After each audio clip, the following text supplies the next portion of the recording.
பேர் முருகா அப்படிங்கிற நாமத்தை முருகனுக்கு மட்டும்தான் சொல்லணும்னு நினைச்சிட்டு இருக்கிறாங்க.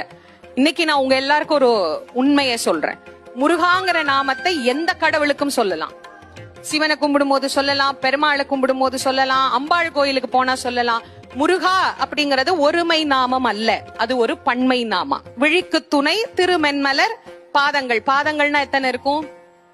2 இருக்கும். கால் 2 இருக்கு. அப்போ பாதங்கள்னா 2.